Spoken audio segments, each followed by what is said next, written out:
বাংলাদেশে স্বাধীনতার পর থেকে 53 বছর পদার্পণ করার পরে এই বাংলাদেশের মধ্যে যারাই আমাদের ইতিপূর্বে যারাই শাসন করেছে, যেই দলই শাসন করেছে, আমি ইন্ডিকেট করে কোনো নাম দলের নাম বলতে চাই না, যারাই শাসন করেছে আপনারা জানেন ইনসাফের ভিত্তিতে এই সমাজ এবং রাষ্ট্র আমাদেরকে উপহার দিতে পারে নাই। কথা বলেন ঠিক না ঠিক? আজকে আমরা কি দেখেছি? বাংলাদেশের অসংখ্য উলামায়ে কেরামকে জেলের কুঠুরিতে বন্ধ হতে হয়েছে। কথা বলেন ঠিক না ঠিক? আজকে আমরা দেখেছি বাংলাদেশের মধ্যে মামুনুল হকের মতো আলেম, এইরকম অসংখ্য যোগ্য আলেম শাইখুল হাদিসদেরকে জেলখানার কুঠুরিতে বন্ধ করে আয়না ঘর নামক জায়গায় বন্দী করে রাখা হয়েছে। প্রিয় আজান শুরু ভাইরা, আমরা কি দেখেছি? বাংলাদেশের যে উল্লেখযোগ্য আলেম যারা, তাদেরকে ফাঁসির মঞ্চে মিথ্যা বানোয়াট ভিত্তিহীন সাক্ষী তৈরি করে মামলা দিয়ে তাদেরকে জেলখানায় সর্বোচ্চ আদালতের রায় দিয়ে তাদের ফাঁসির মঞ্চে ঝোলানো হয়েছে। কথা বলেন ঠিক না ঠিক? প্রিয় ভাইয়েরা, কি অপরাধ তাদের, কি দোষ তাদের? আমি একটা কথা আজকে জাতির কাছে বলতে চাই, এইভাবে রাষ্ট্র চলতে দেওয়া যায় না, এইভাবে দুর্নীতিবাজদেরকে আর ক্ষমতার পালা বদল করতে দেওয়া যায় না, চেয়ারের পরিবর্তন করতে দেওয়া যায় না। আগামীতে ইসলামের রাষ্ট্র ব্যবস্থা তৈরি করা লাগবে। রাজি? আমরা সকলে রাজি? সকলে রাজি? দু হাত তুলে দেখো কে কে রাজি? নারায়ে তাকবীর। যদি তাই করতে হয় আমাদেরকে চিন্তা চেতনার পরিবর্তন ঘটাতে হবে।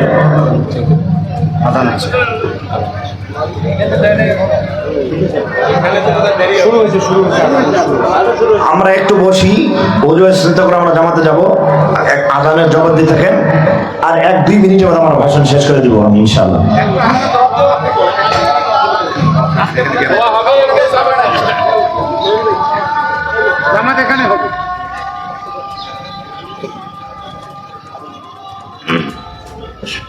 সবর, একটু সবর।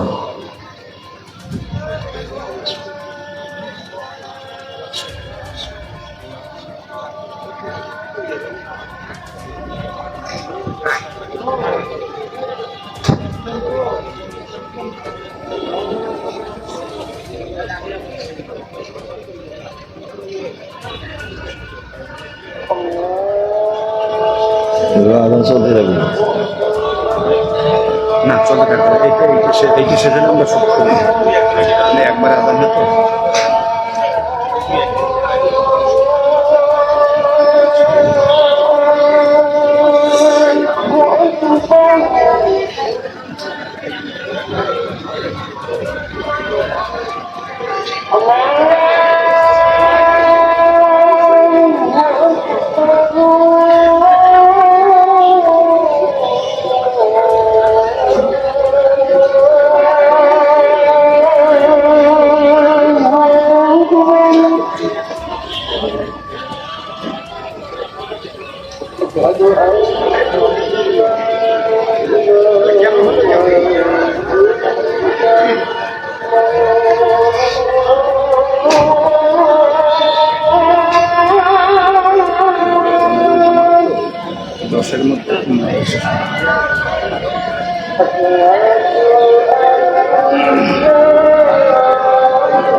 সম্মানিত উপস্থিতি, আমরা কি দেখেছি?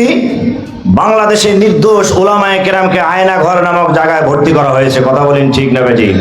সেখানে আরো কি? সেখানে আমরা শুনেছি তাদের মুখ থেকে নির্যাতনের কি বর্ণনা, নির্মম ইতিহাস।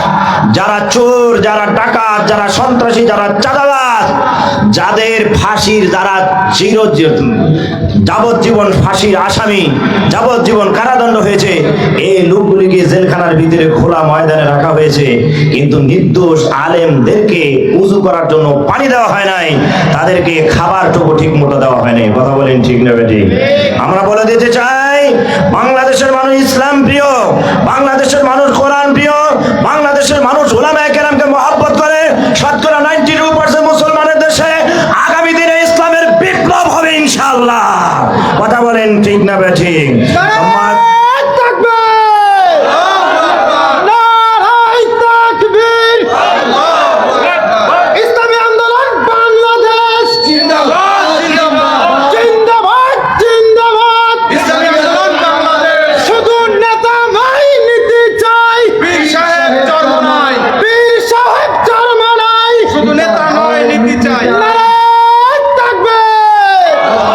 সম্মানিত উপস্থিতি, যদি ইসলামের বিপ্লব ঘটাতে চান, ইসলামী একটা জীবন ব্যবস্থা চান, দুর্নীতিবাজ চাঁদাবাজ মুক্ত একটা সমাজ যদি তৈরি করতে চান, আজকে ফজলুল করিম শাহরিয়ার মতো একজন ডক্টর, একদম ইসলামের বড় পণ্ডিত, এদেরকে ক্ষমতার মসনদে বসাতে হবে। কথা বলেন ঠিক না ঠিক? আজকে আমি আপনাদেরকে একটা কথা বলতে চাই, মুফতি ফজলুল করিম শাহরিয়ার ভাই একজন দিনদার, বড় দেশ বরেণ্য একজন আলেম। কথা বলেন ঠিক? তিনি আপনাদের কৃতি সন্তান। আজকে আপনাদেরকে ভুলে গেলে চলবে না। আপনার সন্তান যদি কাল অন্ধ হয়, আপনার সন্তান যদি প্রতিবন্ধী হয়, তারপরে সে আপনার সন্তান। কথা বলেন ঠিক না ঠিক?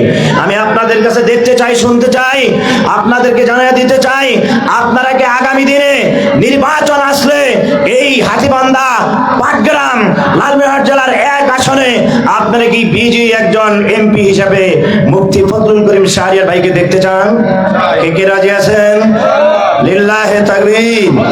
উপস্থিতি, আমি আজকের এই গণসমাবেশ থেকে কথা দিয়ে যাচ্ছি, লালমনিরহাট জেলার 1 আসন, হাতীবান্ধা পাটগ্রামে আসন, এই আসনে লালমনিরহাট জেলা শাখার পক্ষ থেকে আমরা সর্বাত্মক চেষ্টা করব, ইনশাআল্লাহ উনি প্রার্থী থাকবেন, আর আপনারা সর্বদিক থেকে তার ডানে বামে সামনে পিছে ভোট যুদ্ধে অংশগ্রহণ করবেন। রাজি আছেন ইনশাআল্লাহ?